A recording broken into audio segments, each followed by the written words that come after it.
This is the MyHeart.net podcast. This show is produced by Dr. Philip Johnson in conjunction with VitalEngine.com. Please welcome your host, Dr. Alain Bouchard of Cardiology Specialists of Birmingham, Alabama, at St. Vincent's Medical Center, part of Ascension. Well, welcome to our podcast and discussion on a new breakthrough in the treatment of heart failure. With me, my co-host is Dr. Mustafa Ahmed, Director of the Interventional and the Structural Program at the University of Alabama in Birmingham. And our guest this week is Dr. Jason Guichard with Prisma Health. He is Director of the Advanced Heart Failure Program in South Carolina. Gentlemen, welcome. As we know, heart failure is very common. We calculate that about 1 in 5 people will develop heart failure during their lifetime. It is estimated that approximately 63 million people are affected with heart failure worldwide. The increased burden of heart failure is due primarily to aging population. We have predominance of heart failure as a cause of hospitalization, for example, in patients older than 65 years. Heart failure comprises an array of category of patients that are mostly identified by their symptoms, which consist of shortness of breath, fatigue, weakness, as well as swelling of their ankles, and their ejection fraction. And you can find a good article in MyHeart.net on heart function, including ejection fraction. But normally, the heart pumps approximately 50 to 60% of the blood with each contraction. With heart failure, that capacity is reduced. And with patients with low ejection fraction, we see ejection fraction that are lower than 40%. We have a group of patients that have either mid-range or preserved ejection fraction. It usually, the ejection fraction is calculated at 40% or higher. The prevalence of preserved or heart failure with normal ejection fraction is increasing, actually, with 65% of heart failure revealing ejection fraction greater than 40%. So how do we prevent heart failure? Obviously, we try to recognize individuals that are at risk of developing this condition. Primarily, we're looking at patients that are older, patients with hypertension, where it's very important to treat them medically. Patient post myocardial infarction that can really have reduced heart function and that necessitate treatment with beta blockers as well as ACE inhibitors. We have patients with abnormal valves as well as patients with family history of heart failure. We have patients that suffer for sleep apnea, where CPAP can be life-saving. Patients with obesity and also patients with diabetes mellitus. And with this, we have the advance of a new treatment, not only for diabetes, but a treatment to prevent heart failure. And on this, I'd like to introduce Dr. Jason Guichard and the discussion of this new treatment. Jason.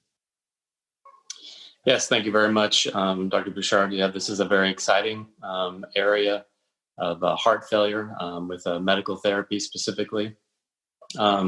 As you suggested before, there are 3 mainstays of medical therapy, which is the cornerstone treatment of heart failure. One of those being beta blockers. The second of those being ACE inhibitors or angiotensin receptor blockers, or also a new medication called an ARNI, also known as Entresto. And in addition to that, mineralocorticoid receptor antagonists like aldactone or spironolactone. So those always formed the kind of cornerstone treatment, the big 3, as I used to call them.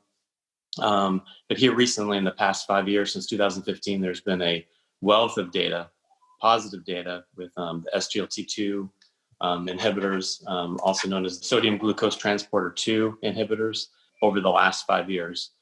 There are a handful of different medications in this class that people may recognize. Jardiance or empagliflozin is one. Farxiga or dapagliflozin is another one. And then Invokana or camdagliflozin are kind of the 3 big SGLT2 inhibitors in those classes. There's been lots of data, positive data regarding cardiovascular outcomes. Under cardiovascular outcomes, heart failure is one of those. And that's really been where these medications have shined pretty significantly and have become kind of quickly the fourth medication. So no longer 3, but the fourth medication in our armamentarium to improve outcomes in heart failure patients with a low ejection fraction. So, this heart failure is obviously a very important topic. It's one of the largest actual stresses on the healthcare system.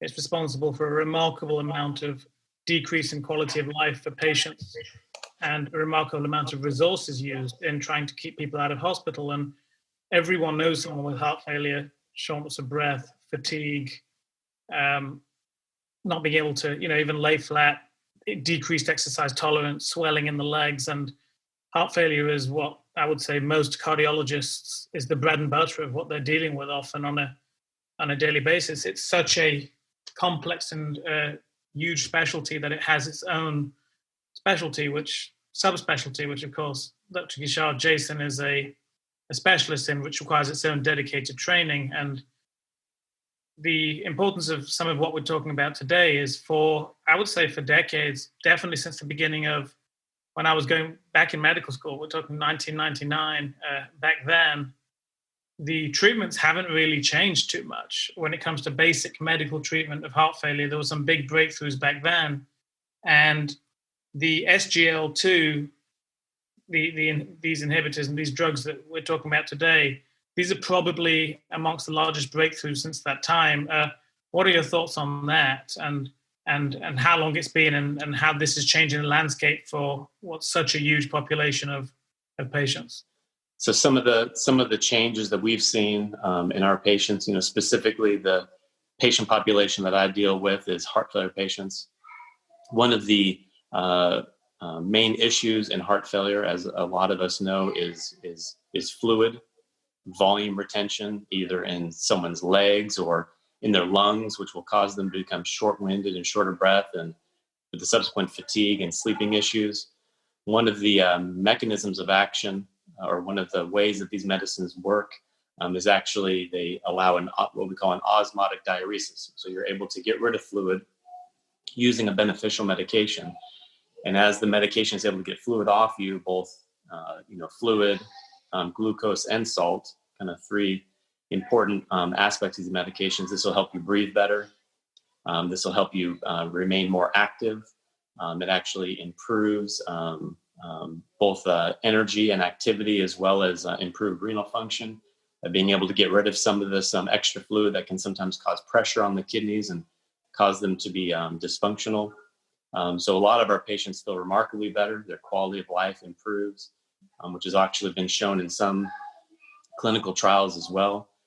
So there are, real, tangible, and almost immediate beneficial effects that patients see after being on these medications. If you could mention some of the trials that have been shown to prevent the development of heart failure. So there's been a number of recent clinical trials. The main trials in this arena to kind of usher in this new class of medications. The first one is the IMPA-REG trial. This studied empagliflozin or Jardiance. This trial was quite powerful. That showed just taking the medication over the matter of just a few weeks to a couple months, the curves began to separate with regards to outcomes. There were very strong outcomes in this clinical trial, including cardiovascular mortality, heart failure hospitalization, and all-cause mortality. So this is one of the first medications in a long time to come around to actually improve all-cause mortality. So dying from anything was actually improved with this class of medications.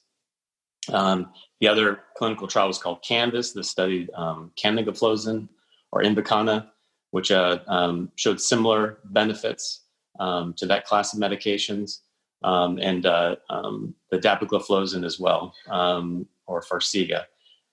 That particular medication had a new clinical trial called DAPA-HF, which was probably one of the more exciting clinical trials in the heart failure world in a long time. That actually broke the barrier and and crossed over to studying patients without diabetes. So up to this point, we've been talking about a diabetic medicine. This was the first trial to show that this was actually no longer a diabetes medicine, but actually a heart failure medicine. So it showed a benefit in patients with or without diabetes, and actually got a recent FDA indication. I believe it was just about a month or two ago for that indication. So this is when the medication officially crossed over to become fully a heart failure medication for all patients with low ejection fraction. And again, showed an improvement in cardiovascular mortality, decrease in heart failure hospitalizations, as well as an improvement in all-cause mortality as well. Jason, if we focus on the prevention of heart failure, would you start the SGLT2 actually in a non-diabetic patient, or would you prefer starting this kind of medication in someone with glucose intolerance or someone who's at risk of pre-diabetes, or someone who's completely not diabetic at all? Yes, so that's an excellent question. So in the prevention trials, these trials recruited or enrolled patients that just had cardiovascular disease and diabetes. So these are high-risk patients, so high-risk heart patients is what we would call them. And these medications actually prevented the progression or prevented the development of heart failure. There are lots of mechanisms as to why this could be. The SGLT2 inhibitors are a pleiotropic medication, meaning it acts in several different areas, not dissimilar to statins. As we all know, statins are an excellent medication that not only lowers blood cholesterol levels, but also lots of other beneficial things. The SGLT2 inhibitors are believed to do the same. Pleiotropic metabolic and direct cardioprotective and nephroprotective or renal protective, kidney protective effects. The SGLT2s, probably in order to prevent heart failure, they reduce inflammation, they reduce oxidative stress, they reduce fibrosis. They regulate sympathetic nervous stimulation or activation, which we know is a forerunner to reduce ejection fraction. They also improve mitochondrial function and mitochondrial efficiency. So there's a direct metabolic component, both in the heart and in the kidneys. So probably all of these mechanisms together actually prevent these high-risk heart patients, these patients with atherosclerotic disease, heart blockages, stents, that sort of thing, high-risk patients from progressing further into heart failure. So being able to tackle heart failure before it begins is actually what a lot of these initial trials have shown. And then as such, even if they have heart failure develops, these medications are still beneficial. So let's talk about these patients and the treatment of patients with congestive heart failure and lower ejection fraction or reduced ejection fraction. We know that we have some established treatment and they can reduce mortality. But mortality remains still pretty high. After a hospital admission for heart failure, about 10% of our patients die within the first 30 days, and about 20% die within that first year.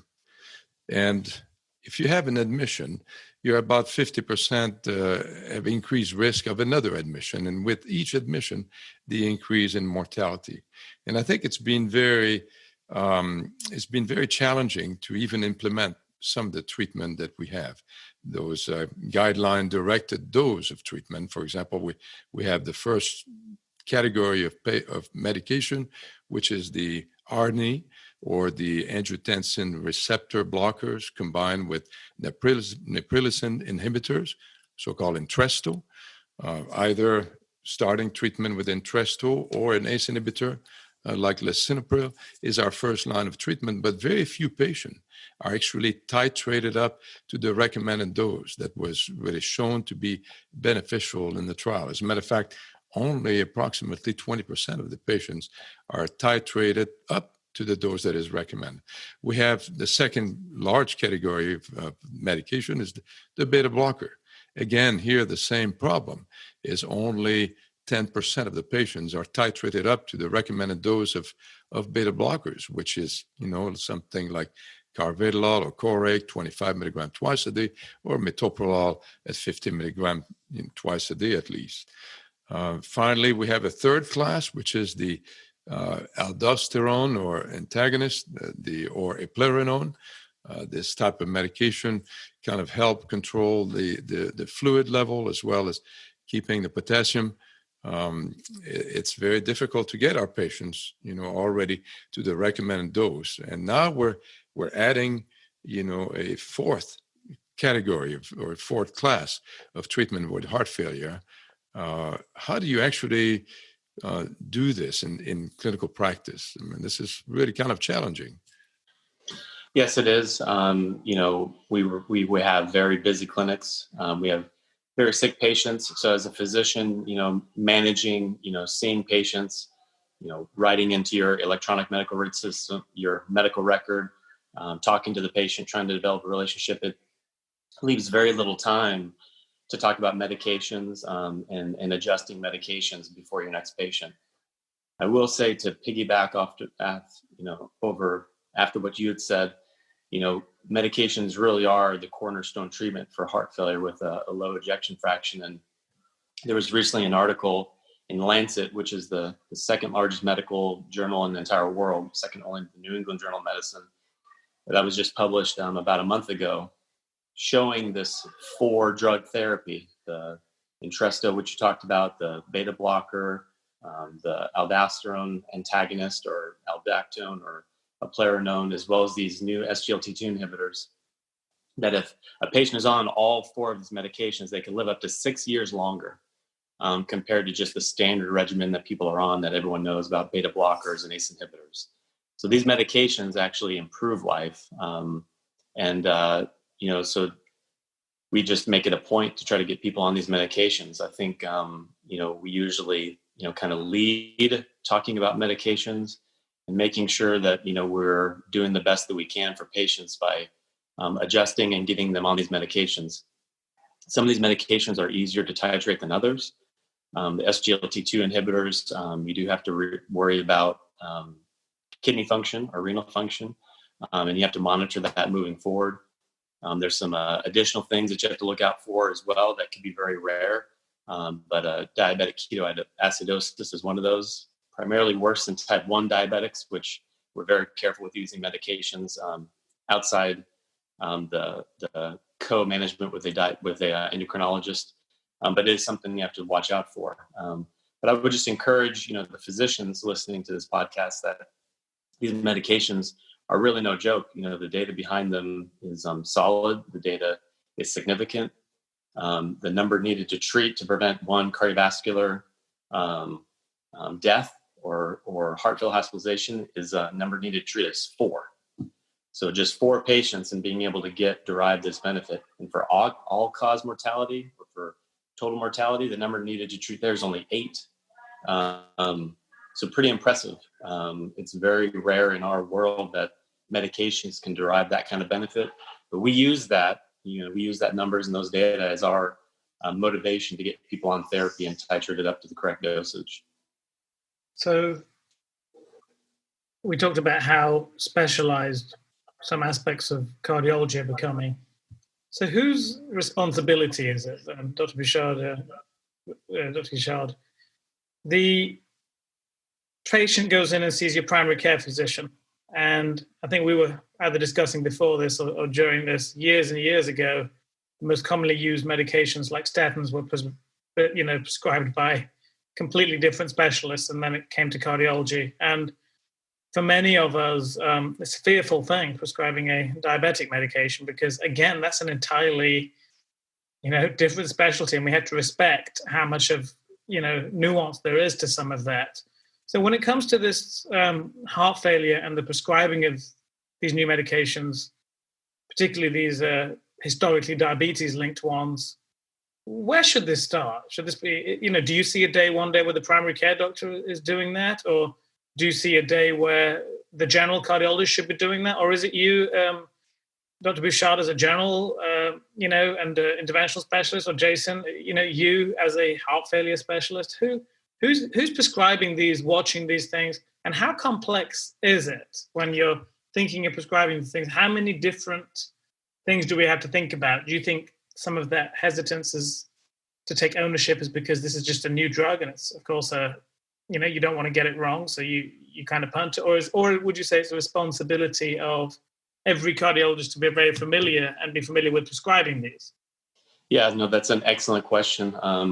What I would say is that with anything new, there's always going to be a little bit of unknown to it. Of course, physicians are very busy, so keeping track of new things and diving in head first with new things, whether it be a medication or a procedure, there can be a little bit of delay. But I would say with these medications, we have now almost 5 years of data, and every single clinical trial has been resoundingly positive from both heart, kidneys, endocrine, you name it. These drugs have been positive.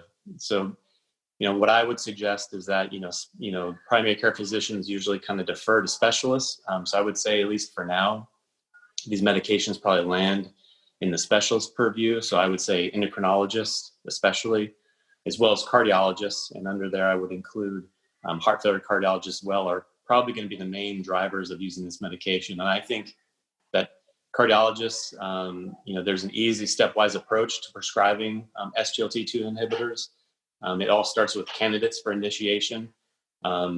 Patients with type 2 diabetes with or at high risk for cardiovascular disease, usually that are already on metformin are kind of your perfect candidates. Generally we would use a hemoglobin A1C cutoff of about 6.5. So if it's above 6.5, you start the medications. Below 6.5, you can sometimes adjust their current diabetes medicines. But honestly, that kind of arbitrary cutoff has almost gone away since we now use those in non-diabetics. So affecting someone's blood sugar is generally fairly low with these class of medications. So the risk of hypoglycemia is very, very uncommon.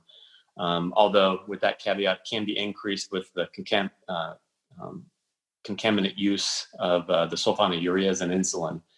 So, usually just want to be careful, maybe cut the sulfonylurea in half. Generally, you don't have to affect the insulin, but it is something you have to watch out for. Selection of a drug and dose, as we've talked about, there's kind of three main ones that are used: the canagliflozin, usually at 100 milligrams, dapagliflozin at 5 milligrams, and empagliflozin at 10 milligrams. So, selection of whatever medication you feel is best based on the available data, or maybe the insurance coverage in your particular, city, state, or county. Pre-screening is always important, kind of the safety aspects of things. So I think patients that are, their volume status is important. These medications have a small diuretic effect. So being, if someone is volume overloaded already, which is, a lot of the patients I take care of in the heart failure world, we just add on these medications. But if someone is euvolemic or has normal volume status, you do need to be just kind of watch out for volume depletion. This can be especially at increased risk for people that are on diuretics already. So just kind of be a little careful, remind the patient they get, dizzy or have orthostatic hypotension or low blood pressure, just to kind of watch that. And you can adjust those medications if you need to. And then secondly, kidney function. So a lot of these medications have a warning for GFR less than 45. This is just a measure of kidney function. So your prescriber prescribers may be careful when the GFR gets less than 45. Some of the newer clinical trials have actually shown, especially with the kidney disease, that GFR greater than 30 is generally safe. So they've kind of softly reduced the GFR from 45 to 30. I will say in my practice patterns, I've lowered that even further to a GFR of 20. So we safely start both the Entresto or SGLT2 inhibitors and even mineralocorticoid receptor antagonists with anyone with a GFR greater than 30, because we believe that medical therapy really is that beneficial, and we just watch that kidney function very closely. And it's renal protective, isn't it? And it is renal protective, so that's absolutely correct. So we actually, ironically, the lower the GFR, the more aggressive we get. And anecdotally, I would say that patients with a low GFR, when we get them started on these medications, their kidney function actually improves. I have several examples of that. So there's a strong cardioprotective effect of these medications. As a matter of fact, they have dedicated clinical trials looking at this exact same thing, this exact question, and they've all been positive. So there is a definite link to renal improvement, improvement in renal outcomes, reduced transition to dialysis with the initiation of these medications. Now, when you prescribe these medications, there has to be a little bit of patient counseling. Probably one of the biggest one is genital infections. And you have to, kind of preach good genital and peritoneal hygiene, because as you might imagine, glucose is getting into the urine, and that can be, good food for pathogens such as bacteria and fungus. So having good hygiene and making patients aware that UTIs or genital urinary tract infections can be an issue is always important. And honestly, of all the side effects, that's probably the one that you do see the most. But even that is fairly rare. So always kind of counseling patients on that is important. Again, we talked about orthostatic hypotension, so not getting too dehydrated. And then the rare and uncommon side effect of DKA is always something that you need to make sure that you educate patients on. And then avoiding excessive alcohol, which is probably good in any case, but that can cause dehydration as well as kicking off some of these metabolic abnormalities that you see. And then I think most importantly for the cardiologist speaking to is just being in close communication with other providers, including primary care providers, endocrinologists. I always message or call, if someone has a primary care provider, and if someone has an endocrinologist. I find that if you do this enough, people just become to expect that. So I've had to actually reduce my phone calls to some of the primary care providers that I work closely with, because they just know what I'm going to do. They anticipate my practice pattern, so it's no longer a shock to them. As a matter of fact, now they if I don't start a patient on an SGLT2 emitter, they contact me and be like, "Why didn't you?" Because they now expect that from me. And then, of course, the last thing is just long-term continuation. So you need to make sure that you follow up closely with these patients. Serial assessment of renal function, body weights, blood pressure, and symptoms. You can up-titrate these medications if you need to, and just ensure adherence to these medicines, just like we would with anything. Make sure the patients are taking the medications, and that everyone's on the same page. So when you start that new treatment, Jason, you see them and follow up like 2 weeks later, and what parameters do you actually measure? You measure the kidney function, the blood sugar. What do you do in the clinic? Yep. So that's an excellent question. So with any kind of medication that alters or could potentially alter electrolytes or renal function, we always check labs in a week. So exactly 7 days or plus or minus a day after someone starts a medication, whether that's an ACE inhibitor or an angiotensin receptor blocker or Entresto. Same thing with the SGLT2s. We check labs exactly a week to assess for electrolytes, look for renal function, make sure that there are no major alterations there. And then we generally see all of our patients, within 2 weeks to a month if we're adjusting medications or have, concerns about them before bumping them out to the 3 to 4 month mark. All these patients, if they're on a diuretic as well, that'll be the first thing that we, let's just say that a patient came back and their creatinine was elevated a little bit. Usually the last thing we want to do is blame it on that medication. So we'll look for other medications that may have caused that, whether that's a diuretic, a loop diuretic like Lasix or torsemide, or otherwise, and we will adjust those medications first. I think it's very important in our world, at least in the heart failure world, is that we do everything we can to make sure that we keep patients on these medications, whether or not that requires, cutting back on other medicines, or maybe doing a potassium binder, which would be maybe a topic of conversation for a different podcast, to make sure that we stick to what that Lancet paper showed, that we are able to get everyone on these medications and keep them on these medications. So a lot of patients complain in general about being on too many medicines. I mean, it's incredible sometimes when you see people turn up with their medicine lists. I mean, it takes a long time to review. It's like a full meal of medicines you're taking several times a day. So one of the most common questions I get asked is, how do I get off as much of this as possible? Because, of course, number of medications is likely related to adherence. And also, so, the more you're taking, the less you're likely to keep taking everything. So what's the hierarchy of these drugs in heart failure drugs? I think you were alluding to some of this, but for me that would start newly prescribing these, is the goal, where does this come up against the beta blocker, the ACE inhibitor, the time tested? I always used to worry about that. All these trials are done. How does a new drug have a chance? Because, we don't know, this might be 10 times better than the old ones, but everyone's like, oh, you have to take those old ones. So that's one thing. And also, are these drugs that should be started in hospital before patients leave hospital? Or are these drugs that should be started in clinics for newly arrived patients? Like, at what stage of the process is this all done? Yeah, those are good questions. So as you know, we've got 4 different medications and probably more to come. So the timing and the order in which to start these medications are always a topic of conversation. I generally believe, and this is just kind of my own thoughts and feelings, that I kind of go in chronological order. The order that the medications were first kind of discovered to form a benefit. I kind of start there first, because presumably, including Entresto, medications were on what we call background therapy. So they were previously on beta blockers and, at least most of them, and aldosterone antagonists. So new medications, have to go up against the old medications. So I usually start with the ACE inhibitor or beta blocker first, in patients that are medication naive. And then we go from there. So we transition the ACE inhibitor to an Entresto.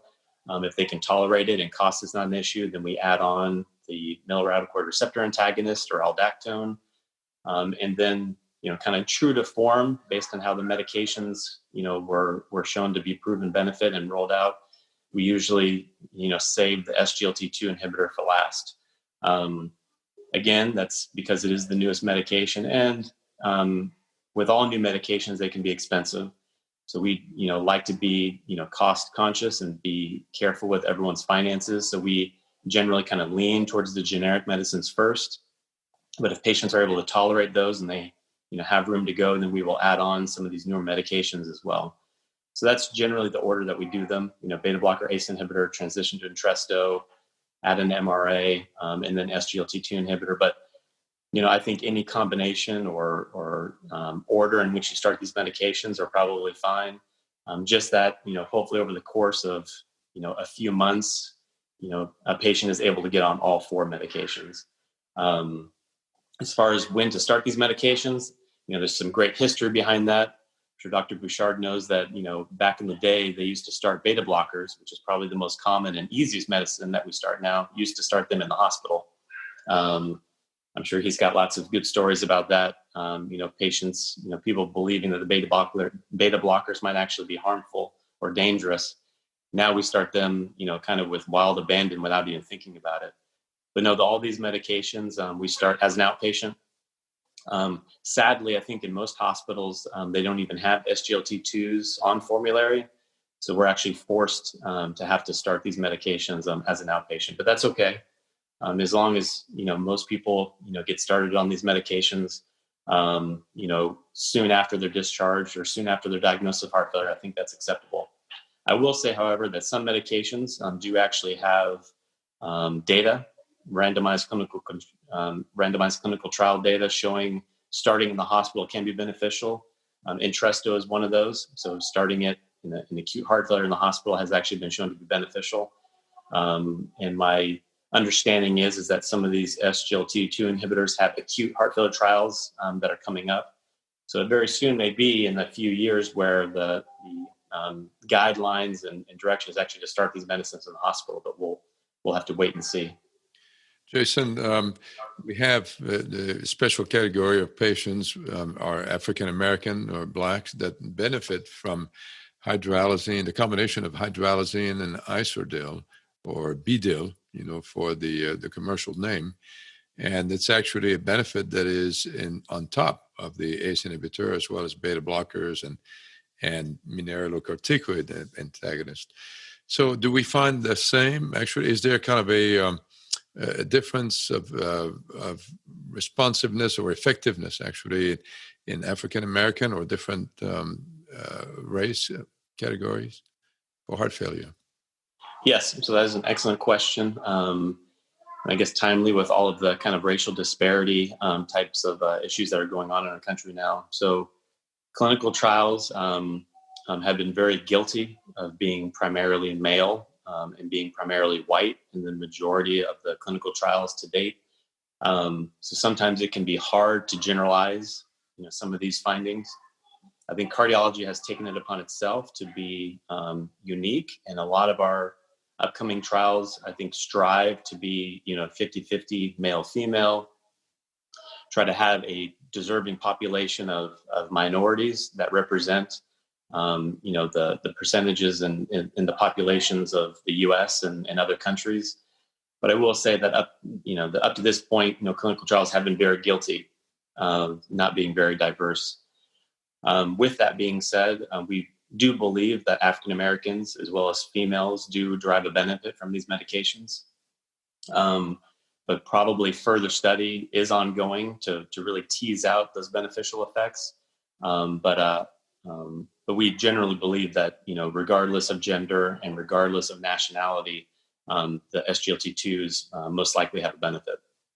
I don't know if you go on Twitter, but actually it's a very good place to get a lot of information about cardiac disease and heart failure treatment. There were some very good tweets just very recently by Aisha Kader and Shelley Zeroth, who's a Canadian, where they describe some of the results of those SGLT2s and, really kind of looking at 5 pathways in heart failure, 4 drugs in heart failure with reduced heart function. And that if you don't have any treatment for heart failure, your 2-year mortality is as high as 35%. As a matter of fact, it's almost as high as 75% at 5 years. If you introduce the ARNI or this Entresto or, the ACE inhibitor, but particularly the Entresto, you have a 28% relative risk reduction. And the mortality at 2 years becomes 25%. If you add the beta blocker, you have a 35% risk reduction with now a 2-year mortality for heart failure that is becoming lower at 16%. And then you add the aldosterone antagonist or the aldactone or spironolactone, the relative risk reduction is 30%. Now the 2-year mortality for heart failure becomes 11.5%. Adding the SGLT2 brings another 17% relative risk reduction, with now the mortality at 2 years being 9.5%. I mean, I think this is very powerful, to have this kind of a armamentarium and all these medications that really have a strong impact on the survival of our patient with absolute risk reduction of SGLT2 of about 25%. Again, on cardio Twitter. Yeah, I mean, I think that just emphasizes the really the disease-modifying nature of these medications and the importance of them. And I believe that, a lot of the experts in the field have taken to social media and otherwise, because kind of a dirty little secret in our circle and even in the cardiovascular world is that shockingly, the percentage of patients, despite the good data, despite the home run clinical trials, et cetera, the percentage of patients on these medications is actually shockingly low. I believe in one of these recent heart failure trials, name was Victoria, which is studied a new class of medications called soluble guanylyl cyclase stimulators, or very SIGWAT, which did show a benefit and actually an all-cause mortality benefit. But only 10% of the patients in that clinical trial was on Entresto, right? Which actually kind of mirrors real life, which again is very sad. So these are life-saving, disease-altering, in a good way, medications that sadly very few patients are on. And one of the big pioneers in this area is Dr. Greg Fonarow at UCLA. He and his colleagues have worked very hard to strive to get people to take and prescribe medications. because all of these benefits are only good if you're actually taking the medicines. And maybe even so far as halting new medication development until we can actually prove that we can get patients on these medicines. Because these new medications go against people on background therapy, but if so few of them are on background therapy, then what does it really mean? So these are a lot of the kind of logistical and ethical issues kind of in heart failure and cardiovascular trials in general, is just really the poor uptake of using medications in the patients that actually need them. So, but I think this type of, Twitter information and other social media, to enlighten physicians and to educate patients about asking their physicians about physicians about these medications, I think can be very helpful because these really are, life-changing medications. And for my patients, I'd say the rule of thumb, which is true for all heart failure patients, is about a 50% mortality in 5 years. That's kind of the rule of thumb. And these medications, when in combination, can improve mortality by 80%, right? So, almost doubling life expectancy just by, putting patients on these medicines. So just again, kind of underscoring, the importance of medications from both a provider side and a patient side, providers to prescribe the medicines and then patients to take the medicines. Yeah, excellent points. So, one of the realities, though, when we talk about the same subject, and this is something that came up with the recent cholesterol medications. It all sounds like a great idea until you see how much it costs. And this is not just for medicines. This is for everything from valve therapies to devices. And so what seems to be limiting the uptake is just ludicrous costs, availability. I can tell you with some of those medicines, initially when I tried to prescribe them, you end up spending more time on the phone with insurance companies than you do actually dealing with your patients. And I tell you, it really prevents you from being able to do that stuff. Where do these drugs stand with availability, cost? We talked about disparities. Do all patients have access to this? There's many drugs where you can go and get for $4 at Walmart. And, I hope most physicians, we are doing this, where you go down the list and you try and make it as financially, fiscally responsible and available as possible. What's your thoughts on these drugs and that? Yes, medication cost in American healthcare is a huge issue. This is something that we will not be able to probably hash out and get an answer to just in this podcast, but maybe a different one. I would love to be able to hash that out, or to be able to actually have the power to make change. But yes, as Dr. Ahmed said, this is a major issue in American healthcare. Cost of medications, cost of procedures, in order to get the benefit of patients. So what we have done is and it's taken a lot of work, on our end, is we work with each of the companies to try to get patient assistance programs.